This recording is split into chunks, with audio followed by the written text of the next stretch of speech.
Love food, love cooking. This series will show you how professional secrets can transform good food into amazing food. Oh, gosh, that looks good. I'm Simon Hopkinson, and cooking means the world to me. I love cooking. It's my life, it's my passion. As a child and teenager, eating was always an adventure. I opened my first restaurant at the age of 20 and have been in and out of kitchens ever since. But now, I'm better known for my cookery books. I love every minute of it, from peeling a potato, to roasting a chicken, to making a sticky toffee pudding and pouring lots of cream on it. For me, nothing beats cooking at home. It's my real inspiration. I want it to be as good as it possibly can be. And I want to share my love of it with you. I'll be introducing some new ingredients and also cooking classic dishes that everyone can make. That is just how it should be. Follow my tips and you'll be able to create outstanding dishes, good enough for a restaurant, but made from the comfort of your own kitchen. Making the ordinary extraordinary. If you follow my lead, eating at home will always be a treat. I just love it.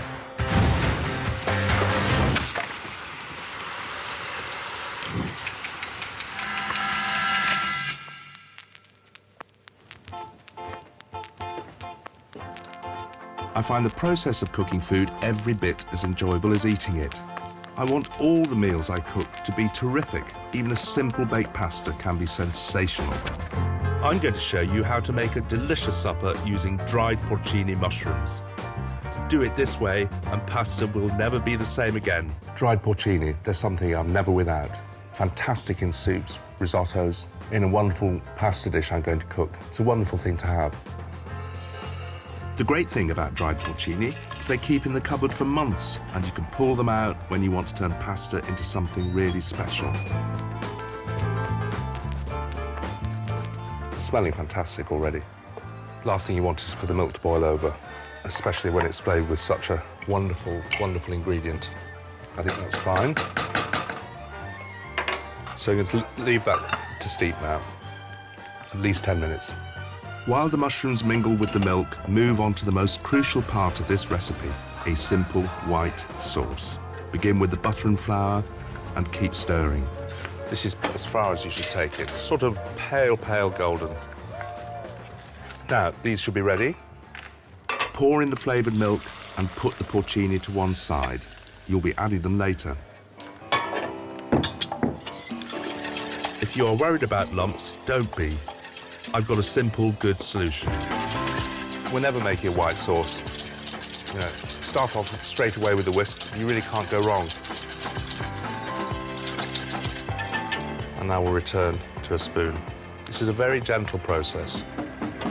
A touch of seasoning. And some pepper. Sauces such as this shouldn't be rushed. I love slow cooking. I did enough fast cooking in a restaurant kitchen to last a lifetime, really. That is about ready, not too thick. This is a dish to use dried pasta. I don't understand supposedly fresh pasta in supermarkets. It's very rarely found in shops in Italy. Dried is it, and nothing wrong with it. This is going to cook more once it's in the oven, bathed in its sauce. So we want to keep it slightly underdone. Let's give it a wiggle about.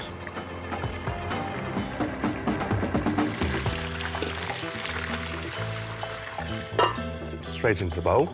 You can use everyday streaky bacon here, but it's worth paying the extra for pancetta. You only need a bit. This is smoked and cured. It gives a nice extra little bit of flavour. Tip in the porcini and a wonderful sauce.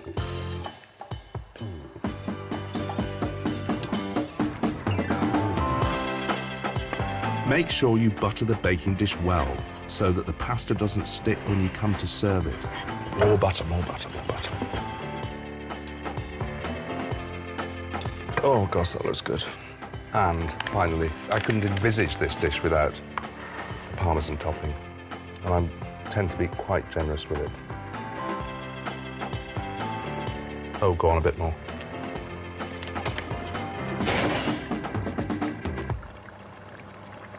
It's the porcini in this pasta that will make it truly delicious, and those that grow in the dark forests of northern Italy have a really intense flavour.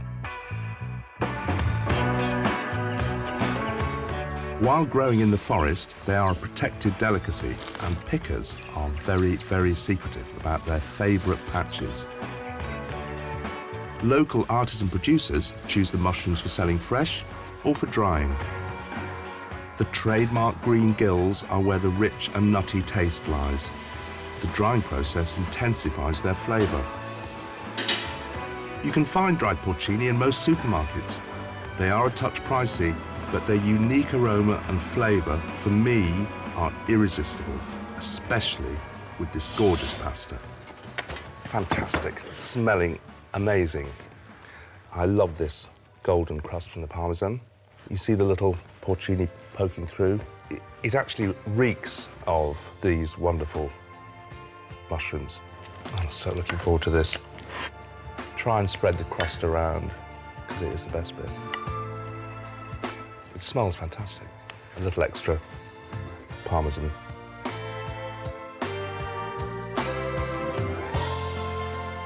The porcini really come through in this dish. It's a very, very delicious, very special dish of pasta. Cooked this way, pasta can be transformed into something really special. Dried porcini adds punch, and it's a great meal for all the family.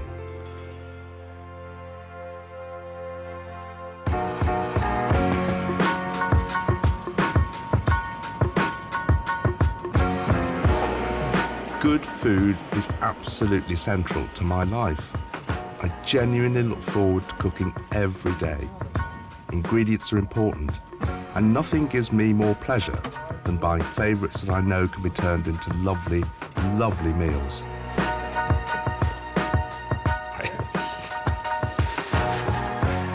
See you again. Thanks. Bye.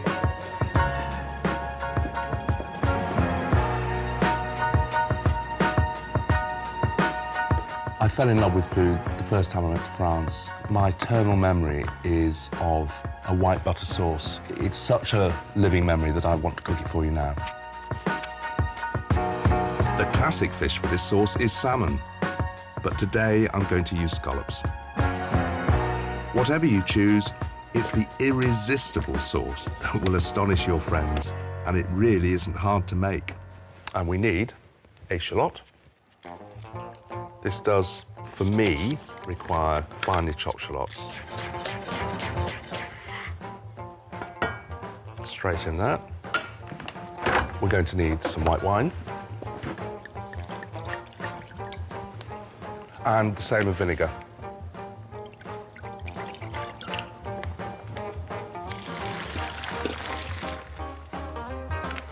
So I'm going to need a little whisk for this. You want to do this quite gently because you don't want the pan to scorch, because that's going to colour your sauce. It's going to make it not white anymore. So this needs to be a gentle simmer.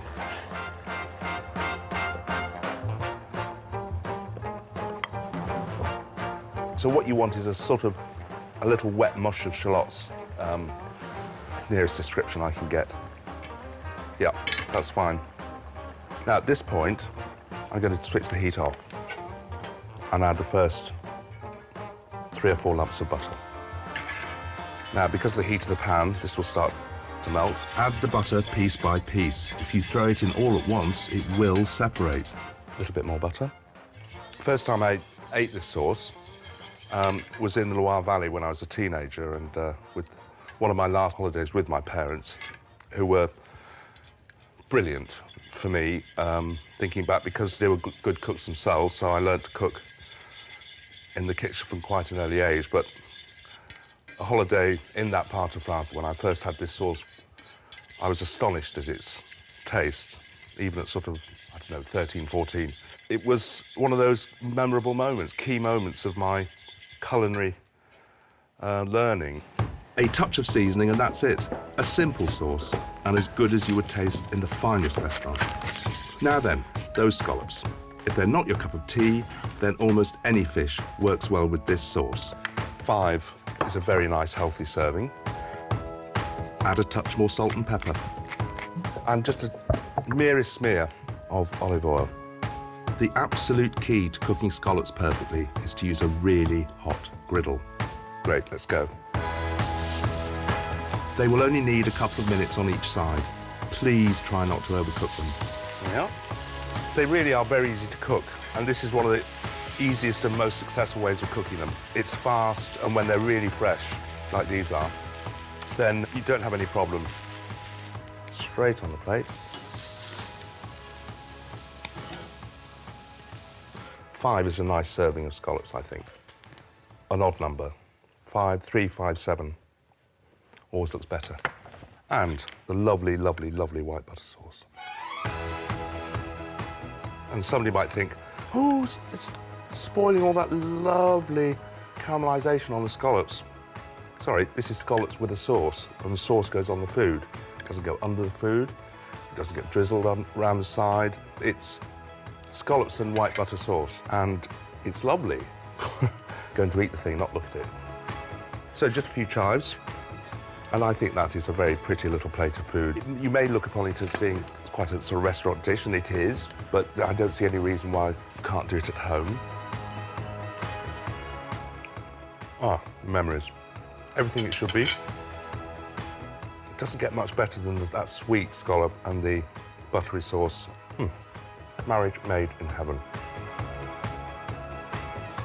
This quick recipe is an impressive starter and will delight your friends, or you could indulge in it as a treat for two. France continues to inspire my love for food and cooking.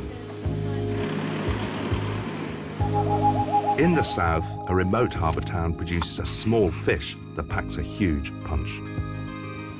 Without a doubt, some of the best anchovies I have ever tasted come from here, and you'll always find them in my fridge. The local producers use traditional methods to prepare these little fish. They are stored in salt for 3 months before being filleted. As far as I'm concerned, anchovies are one of the sea's greatest treats. There isn't a supermarket I know that doesn't stock them, and this famous French recipe really gives them a chance to shine. I love anchovies, and they are essential to my salad niçoise. I've been making this salad for over 30 years, and it still excites me. Trust me, make it once, and you'll fall in love with it too. For the dressing, simply mix some garlic with some fruity olive oil. Then it's curtain up for the rest of the cast. Firstly, fat, juicy tomatoes, cored, then sliced. Make sure they are peeled. You want the sweet, juicy flesh to easily mix in with the other ingredients. Friends that know me very well know how angry I get about that bit left on a bean. Why would you not take it off? Beans done. You won't get me being a lazy bean picker. I'm just as fussy about how I cook them. Good food is all about details. 3 minutes in boiling salted water. Plunging them into this ice water will help them keep the colour, and they can stay in there for a little while. Want perfect eggs as well? This is how you do it. Put them in cold water, bring them up to the boil, and then switch off the heat, put a lid on, and leave them for 4 minutes. Exactly.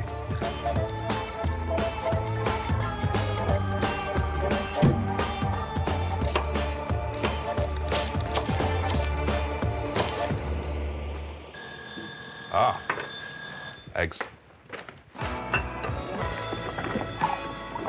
Ice cold water stops the eggs cooking, giving a runny yolk which looks impressive and is gorgeous mixed into this salad. It is tips like these that can make all the difference. Now it's time to put on a show. Don't be shy with the capers. Most supermarkets have them, and also black olives. It must be a black one. Green ones absolutely don't work in a salad niçoise. Pretty, pretty, pretty olives. If you can, hunt down some small, fresh artichokes. They give a lovely texture to the salad, faint bitterness. This is fun, I tell you. Herbs are so important too. I'm using chervil. You could also use parsley, but please put in basil. It is essential. Now, for me, the most important part, for the thing I love most. I couldn't make this dish without anchovies. Anchovies are part of my life, really. I do love them. A little bit of vinegar, but not too much, just a little trickle. Now I'm going to cut these actually in the salad because I don't want to waste any of that lovely, lovely, lovely yolk. It oozes sunshine now that it's got the eggs on. Add the garlic dressing. So, it is stir time. It's a very clever salad.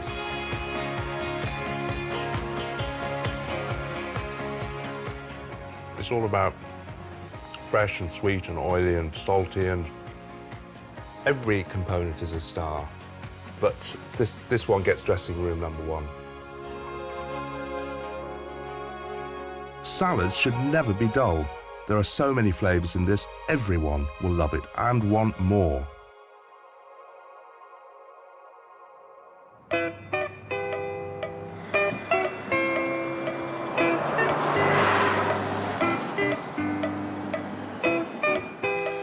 Some recap, please. Yes. I've always enjoyed a nice drink, and alcohol, good alcohol, has always played a very important part in my cooking.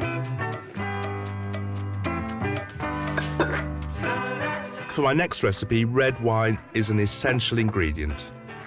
I'm going to make coq au vin.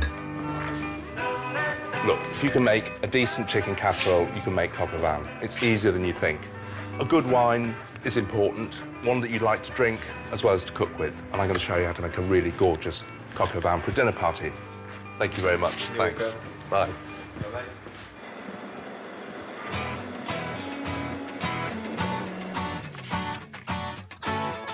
Don't be intimidated by a coq au vin. My recipe takes the basics of a rustic stew and turns it into something exceptional. And I'm going to put this on the flame. While the wine comes to the boil, begin to make the stock. It's my dad's old peeler, and it's one of my most treasured possessions, and it peels brilliantly.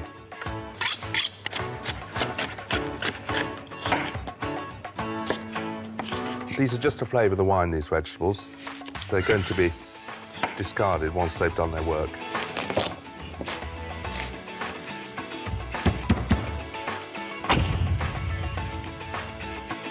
My nice friendly vicar allows me to snip bay leaves from around the corner, which is very nice of him. I don't want any harsh alcohol left in my delicious coq au vin. There is an easy way to get rid of it. This gives a softer, more rounded flavour to the finished dish eventually. When the flames have gone, so is the alcohol. Add some thyme to the vegetables, spoon in some red currant jelly, and add a couple of spicy cloves. Simmer until the wine is reduced by a third. Then sieve the vegetable-infused marinade and leave to cool.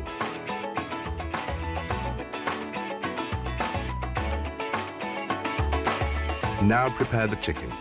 I like coq au vin made from legs and thighs, and these are easily found in the supermarket and are perfect for coq au vin. Now, I've been always of the belief that coq au vin is made without skin. Some may disagree with me, but the first time I was taught to do it, there was no skin. So, take it off. Cover the chicken in the marinade so it soaks up all the flavour. Quite a nice sort of massaging moment. This is going to go in the fridge for at least 5 to 6 hours, but I prefer overnight. And into the fridge.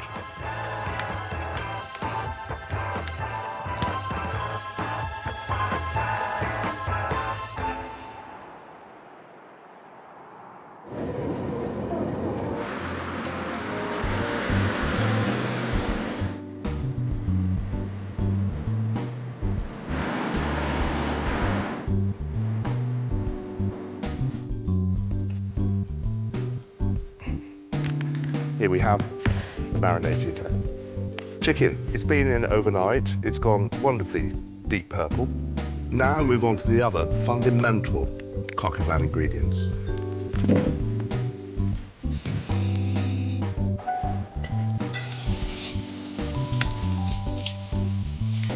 Oh, that smell is wonderful.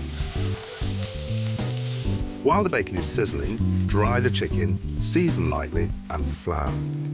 The flour that sticks to this gives it a nice crust, but it also thickens the sauce as it cooks in the red wine. Now, the best way when you want to remove the fat from something is to just put your pan on a tilt and it all drains down. It's actually a method I also use for when I make bacon and eggs of a weekend morning.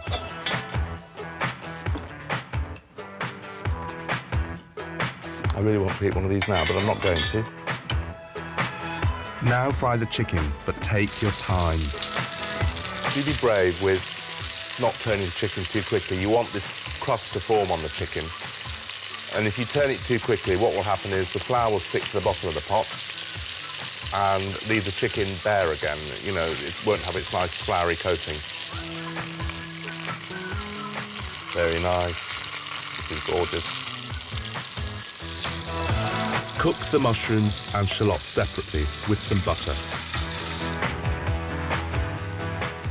I'm going to add a couple of bay leaves.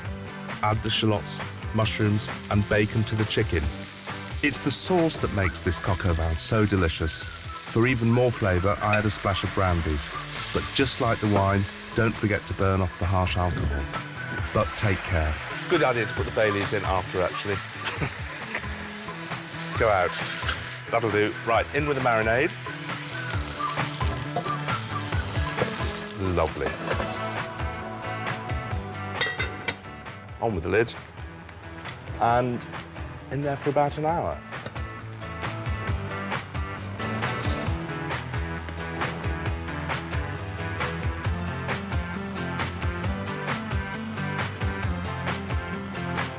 Tricks I learned as a chef can be done easily at home, especially when it comes to presentation. A little bit of geometry going on here. See if I can get them all on. Bingo. Fried bread dipped in some chopped parsley is the classic French garnish and a delicious finishing touch.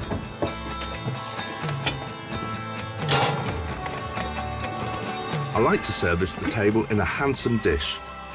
You want your family or friends to help themselves. Believe me, they'll be fighting over the spoon.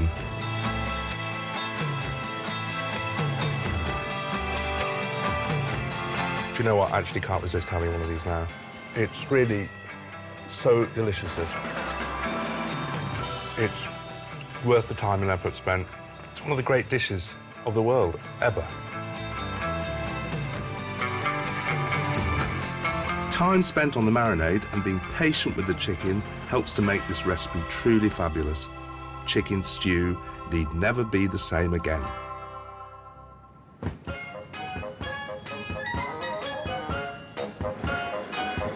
I have always had a sweet tooth, and I try not to indulge it too often. But now and then feel the urge to treat friends to a dessert that I think is irresistible. Sticky toffee pudding made the traditional way. I don't think I know anybody who doesn't like it. It's sweet, it's luscious. The most important ingredient to get this pudding tasting like it should is dates. Soak the chopped dates in boiling water for about 5 minutes. The dates really are important, and people do play around with this pudding far too much. It's nuts, bananas, dried apricots, prunes. Who wants, in this really soft, luscious pudding, bits of nut? I certainly don't. Drain the dates and keep the liquid. Put all these ingredients into a food processor.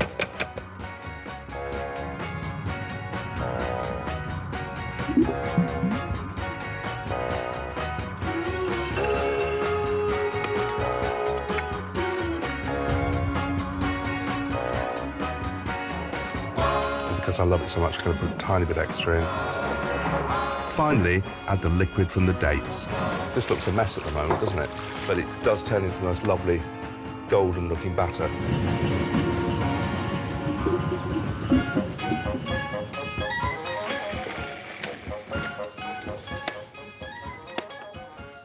And it's just quite nice and smooth. You can still see the dates.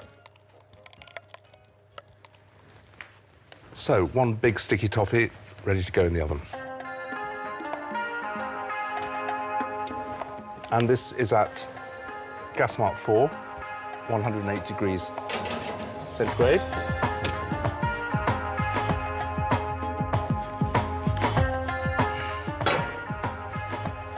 Now I'm going to do, which is a little idea of my own, really. It always rises more in the middle than it does on the outside.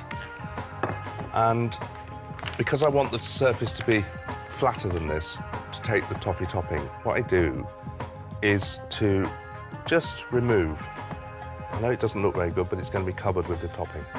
It allows the sauce to cover without bits of the sponge sticking through, which would scorch under the grill. So, for the sticky toffee topping. First of all, double cream and molasses sugar. Lovely, lovely, dark, treacly sugar. You'll find it amongst all the other sugars in the supermarket. Slightly salted butter. Melt all the ingredients together and keep stirring until it quietly comes to the boil. All over in one go. And under the grill until it's bubbling and sticky.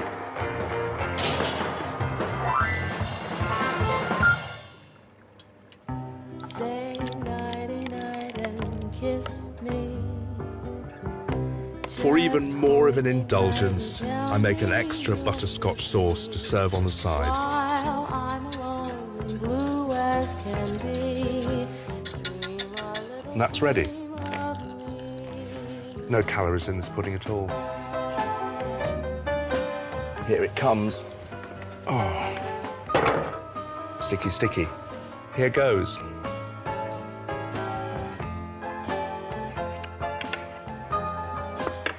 Cook's perk. So the lighter sauce, we pour a little round like that.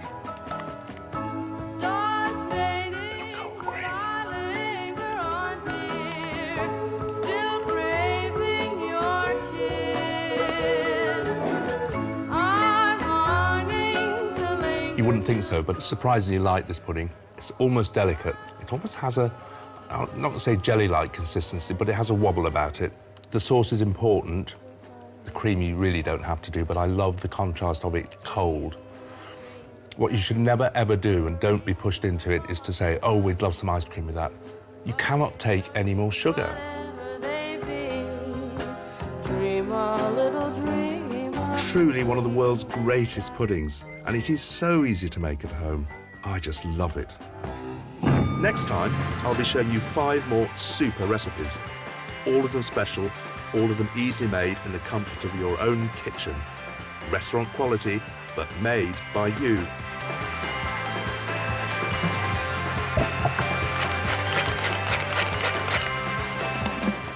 And the good cook, Simon Hopkinson, shares more about himself and his passion for food on the BBC Food blog. Have a look online at bbc.co.uk/food. Talk of which, over at the Chippies, someone's about to get covered in boiled eggs. Find out who's in a pickle. EastEnders follows next.